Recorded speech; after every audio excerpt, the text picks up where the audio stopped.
Foi um grande movimento cultural. Tinha muito a dizer aos líderes da sociedade, tinha muito a dizer aos líderes contemporâneos da igreja. O que temos a oferecer hoje, o que nós temos que seja único. Nós parecemos com as igrejas do resto do mundo. Compromisso.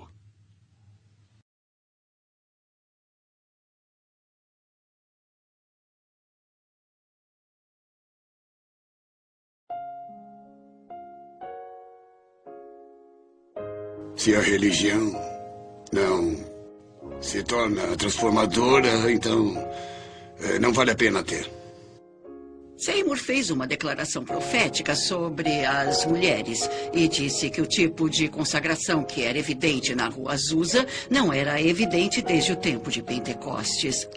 Então ele reconheceu que isso foi uma coisa de Deus. Ele viu isso como uma coisa sobrenatural do Espírito de Deus sobre as mulheres, de forma que não havia sido visto na igreja desde o tempo de Pentecostes.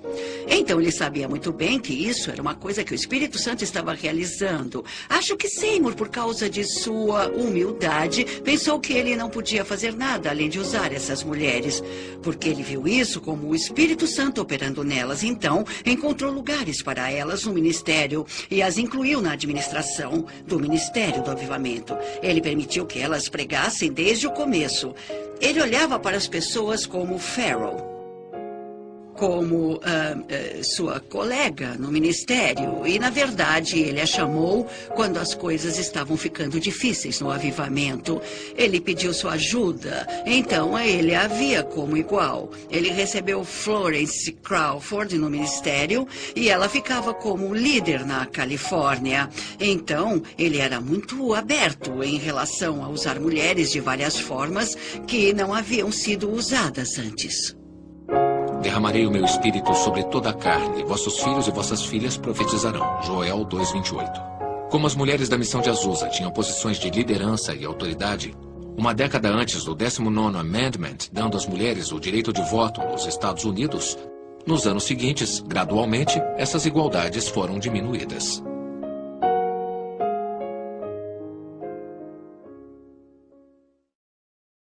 Se há uma fraqueza no pentecostalismo, é que deixamos a cultura ao nosso redor nos espremer no molde dela, quase em oposição a Romanos 12:1-2, sobre não se conformar em relação ao mundo. Mas o mundo, de certa forma, nos colocou em um modelo e disse, vocês não podem ser assim, não devem ser assim. E aí, como resultado, nós abrimos mão de várias coisas que nos tornaram o movimento que somos. Os pentecostais eram considerados fanáticos, eram considerados de classe baixa, eram considerados sem educação. E eles queriam algum respeito. Um dos preços que se tem que pagar pelo respeito é que você tem que incluir as mulheres. Isso era conhecido como uma operação que dava às mulheres liberdade, que era nova e desconhecida. Então, se vamos ser respeitados, nós temos que incluir as mulheres. Nós fomos profundamente influenciados dentro do pentecostalismo pelo movimento evangélico. Os evangélicos foram o primeiro grupo de cristãos que deram qualquer atenção às igrejas pentecostais como igrejas cristãs sólidas. No começo éramos vistos como frios, éramos vistos como céticos, éramos vistos como pessoas que deveriam ser marginalizadas da sociedade. E foram os evangélicos que vieram para nós quando formamos a Associação Nacional de Evangélicos e disseram, vocês podem nos ajudar e nós ajudamos vocês. E esse reconhecimento valeu muito para nós. Havia uma revolta contra a ideia moderna de mulheres e a liberdade e as coisas que vinham junto, mas, ao mesmo tempo, o movimento queria ganhar respeito porque, desde o começo, eles lutaram e eram vistos como causadores da diferença. Então, os pentecostais eram considerados o mal e eles não queriam mais ser vistos dessa forma. O papel das mulheres mudou conforme as igrejas foram ficando maiores. Não as coloquem no púlpito, não permitam que elas tenham palavra igual ao governo da igreja. E acho que parte disso foi um acordo dos evangélicos, que sempre foi considerado o principal, as mulheres manterem o silêncio na igreja, e eles não veem o livro de Joel e o livro dos Atos da mesma forma que os pentecostais. Uma troca por serem aceitos no movimento evangélico era a mudança da posição das mulheres. E, infelizmente, acho que os pentecostais foram levados a não lutar, a se acomodar pelo fato de que o que realmente o torna pentecostal é ser batizado no Espírito e, em muitos casos, que tenha falado em línguas. Quando estamos em Cristo, os outros sabem, nós sabemos. As pessoas que nos observam sabem. Na verdade, só estamos realizando as orações de Jesus. É o que todos nós queremos. É o que todos nós queremos que o mundo acredita. Esse é o objetivo do grupo. O objetivo do grupo não é só se reunir para ficar juntos. Eles se reúnem para o mundo ver. Aparentemente todos se reúnem. Aqueles que se chamam de cristãos se reúnem. Gálatas 3:28. Não há judeu nem grego, não há escravo nem livre, não há homem nem mulher, porque todos vós sois um em Cristo.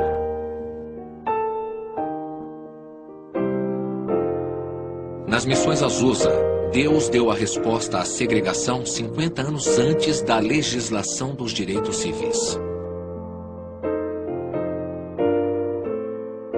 O amor, a unidade e, alguns dizem, o poder não duraram.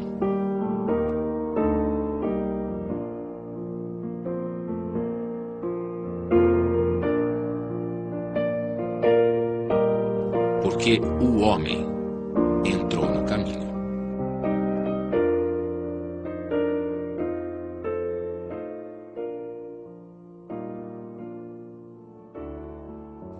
A crença, eu acho, nas possibilidades que estavam disponíveis em uma sociedade como esta em que vivemos. Aqui vivemos em segregação, mas ele disse, não precisa ser assim na igreja, podemos fazer melhor.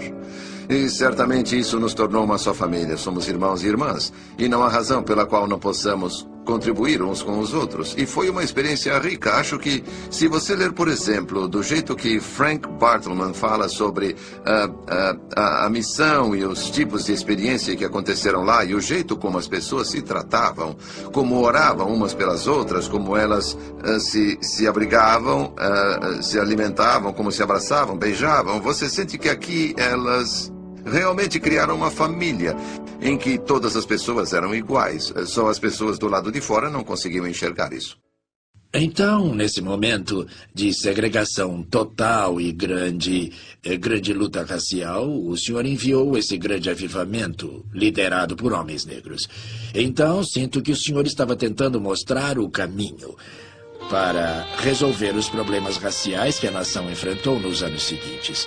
E os próprios pentecostais, mesmo naquela época, em um momento lindo de adoração racial.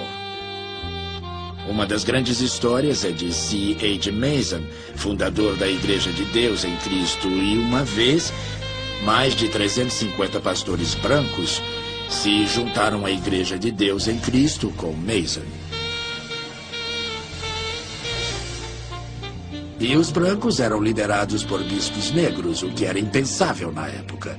Esse foi um dos grandes milagres de Pentecostes.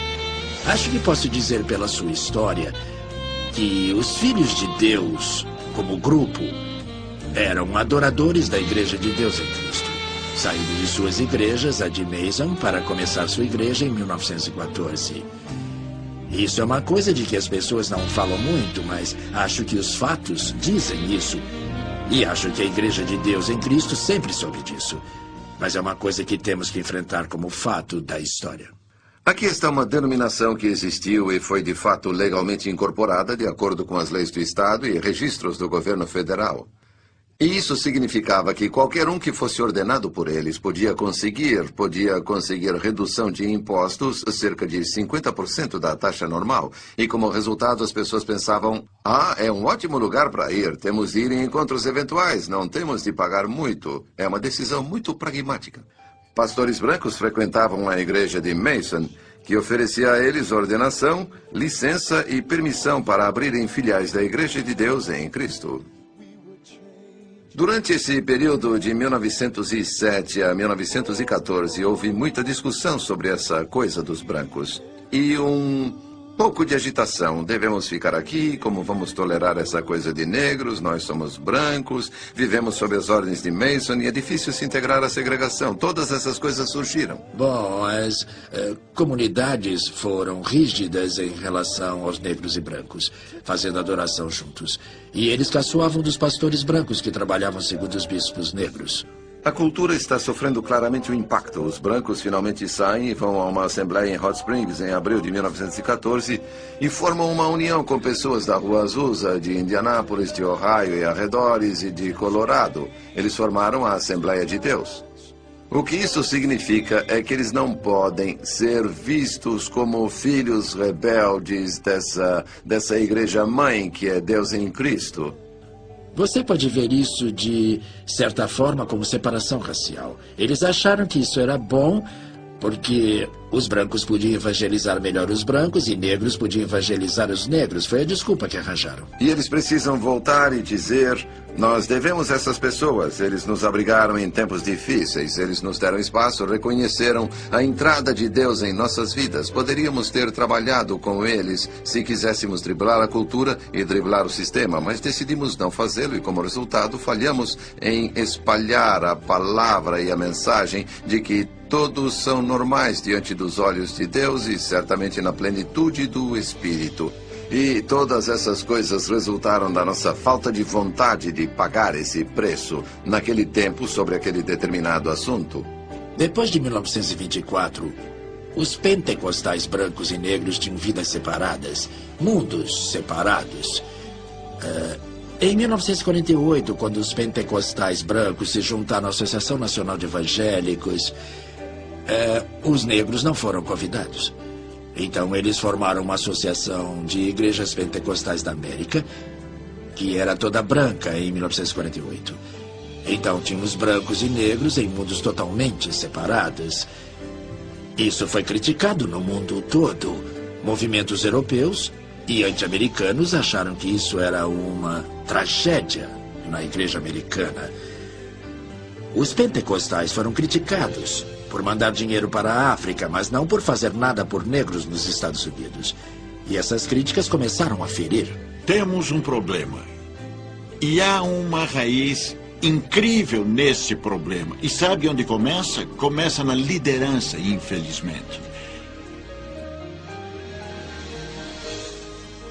E até que a liderança queira verdadeiramente atingir a redenção, não só em palavras, mas no espírito do ecumenismo.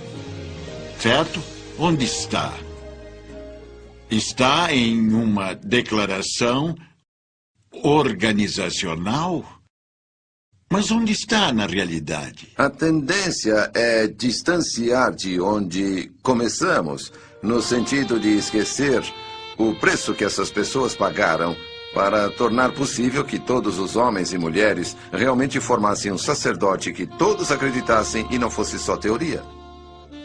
Quando vemos as separações dos homens, de raças, do corpo de Cristo, eles nos veem em caminhos bem diferentes, lutando no corpo de Cristo e os esforços, esse tipo de coisa, eles usam isso como uma desculpa para não acreditar. Eu acho que a Rua Azusa é um exemplo claro de pessoas superando seus interesses pessoais por uma coisa que importa: ser preenchido por Deus, pelo Espírito. E isso é o começo de uma mudança. Isso me parece ser o começo de uma mudança radical. E a mudança pode vir, mas precisamos de mudanças radicais. Precisamos de objetivos e modelos. E é hora da igreja ir atrás disso.